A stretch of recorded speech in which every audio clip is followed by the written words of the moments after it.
This is a very short lecture on how we can apply integrated rate laws to radioactive decay reactions, and just kind of a point of interest about radioactivity. Every single element starting with polonium, which is atomic number 84, is radioactive. And the reason for that, if you think about the nucleus, right, a nucleus of any atom has protons and neutrons. And the neutrons are in there to reduce the extremely strong repulsion between like-charged protons. And so as you get to heavier and heavier elements, the proportion or the ratio of neutrons to protons has to go up because that repulsion gets stronger and stronger, obviously, the larger the nucleus gets. Well, it gets to the point, I guess the breaking point is around atomic number 84, where the repulsion between the protons, and by the way, that is the nuclear strong force, the energy that is required to hold the nucleus together. It's the strongest force known to mankind. That's responsible for nuclear bombs. Anyway, the nuclear strong force becomes, or the repulsion between the protons becomes too strong, and therefore it becomes unstable. And so elements 84 and above spontaneously undergo nuclear decay, or they're radioactive, which means spontaneously nuclear decay. And so it's a reaction, but it's not a regular chemical reaction. It doesn't involve valence electrons, it involves the nucleus. Okay, therefore the name nuclear decay. And so the nuclei of these large elements will literally start spitting out portions of the nucleus. You've probably heard of alpha beta decay. Right, sorry for that barking. So we're not going to go over the types of decay in this class, but this just gives you a few heavy atoms to show you what happens in nuclear decay is you actually have an element, because it is disrupting the nucleus and the number of protons, it's actually forming a new element, okay, in addition to the particles that it spits out of the nuclei. The last thing I want to say on this slide is that radioactive decay is always first order, okay? And you think about what first order means, what does that mean? That means that the rate is directly proportional to the concentration of a reactant, right? And nuclear radioactive reactions are always first order because it's only dependent on itself. There is not another compound or particle involved in the reaction, so it doesn't have to depend on collisions with something else. Being first order, nuclear chemists are quite familiar with the integrated first order rate law, and they've actually rearranged it to make it more easy to use for their applications. So you may remember in a log function that when you subtract natural log functions or any type of log functions, so hold on, let me just show you. So log of this concentration minus log of that concentration, so if I move this over to this side, is equivalent to showing it as a ratio. Okay, so that's how this rearrangement comes about right here. And that's more useful for nuclear chemists because they talk in terms, when they're talking about radioactive decay, they'll say something like 25% of the original nuclei is left. They talk in terms of percentages left or ratios left. So this form is much more handy for them to use. And then they have replaced concentrations. They typically use Geiger counters or similar things to measure how much. And so they'll typically, instead of concentration, be talking about the number of radioactive nuclei. Right, nuclear chemists, and I'm sure you've heard of half-life, deal with half-life quite a bit too. Well, let's go over the definition first. The definition is half-life is the amount of time, okay, so it'll be in units of time, seconds, minutes, hours, years, required for the original amount of substance to decrease by 1/2, by 50%. So if you started with 100 grams of something, after one half-life, you will have 50 grams left. Okay, after another half-life, you will have 25 grams left, etc. Okay, and so this table is really handy. That'll help you with some of the problems that you'll see using half-life and radioactivity too. So you can see what happens to the percentage of the original material with each half-life that occurs. If you were to plot, do our concentration versus time, and you would get this for any first order reaction if you plotted concentration versus time. You'd get the downward sloping curve, but from this curve you can find the half-life of anything. It doesn't have to be radioactive, right? If it follows first order. And so again, so you just have to remember the definition of half-life. So if we start with concentration of 1 molar, the half-life would occur when we have half that original amount, which is 0.5 molar. So drop both points down to the x-axis, which is time, and measure the amount of time that it took to break that into half. Okay, and that is 1 half-life.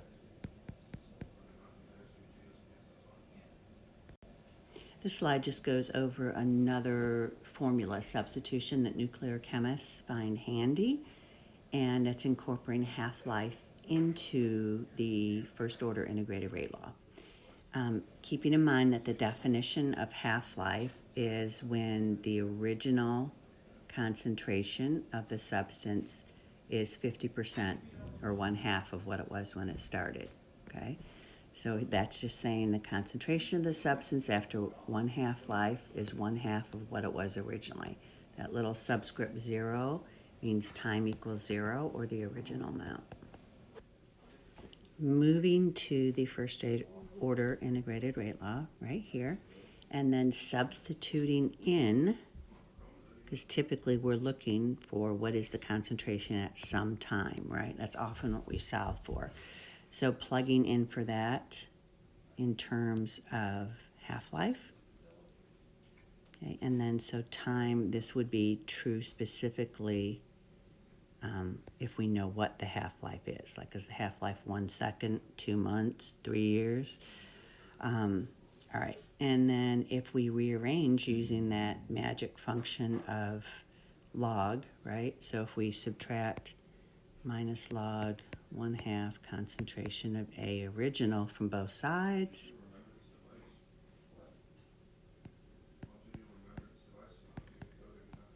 all right, so if we rearrange it into fractional form, the original concentration crosses out, and this whole relationship simplifies, okay, to the natural log of 1/2, which happens to equal minus 0.693 equals rate constant times whatever the half-life is. And so by doing so, we now have the formula for half-life. And this is only accurate for first order reaction.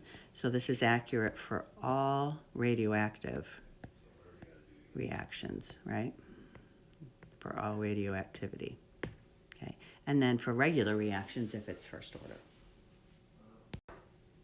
You can either use the half-life formula by itself to calculate rate constant or vice versa, or as you'll see in a slide or two, we can use this in conjunction with the first order integrated rate law to find information about concentrations over time. And I just noticed, I don't know why I put that negative there. The negative is not supposed to be there, okay? Rate constant, half-life are always positive values, right? You can't have a negative time. All right. All right. So this very easy example, the problem gave you the rate constant and wants to know the half-life. Pay attention to units, okay? Because rate constant can have different units and can be, inverse seconds inverse minutes inverse hours, so pay attention. And there are some occasions where they may ask you for half-life in units of hours, but K was given in seconds. So again, just pay attention to units. And here's a bit more typical, more complicated type of problem that you may be asked about radioactive reactions. So this example is how long would it take for a sample of radon, it's a radioactive component, that has a mass of 0.75 grams to decay down. Okay, so what are they giving you? They're giving you the initial concentration or count. In radioactivity, it's typically representative of NO, or, and then N at time T. All right, so let's look at the integrated rate law right here, first order integrated rate law. And you can see we need the rate constant. So did they give us the rate constant? Oh, they didn't. All they gave us is the half-life. So what you have to remember is that you can get rate constant from half-life using this formula. All right, so now we have our half-life. Now we have K, and we can plug everything we have into the first order integrated rate law that the nuclear chemists use. By the way, you could plug all this into the regular form of the integrated rate law that we're used to. It doesn't make any difference, okay? So plugging in everything, then what we get is the amount of time it takes to decay from 0.7 to 0.1 is 11.1 days.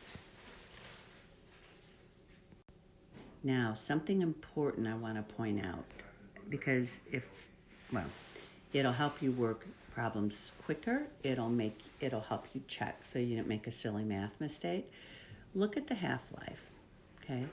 Think about, what does that take? What is that saying? It says that it takes 3.8 days for this to decay in half. So it would take 3.8 days for 0.75 to divide in half, right? So what would that be? That would be 0.375. So after one half-life, or after 3.8 days, we would expect this much left, okay? So that gives you an idea of how many half-lives, you could probably just do this in your head, how many half-lives have to pass to get all the way down to 0.1. So that is one half-life. What would the concentration be after two half-lives? Well, you just cut this in half again. So that would be 8, 2, 5. There we go.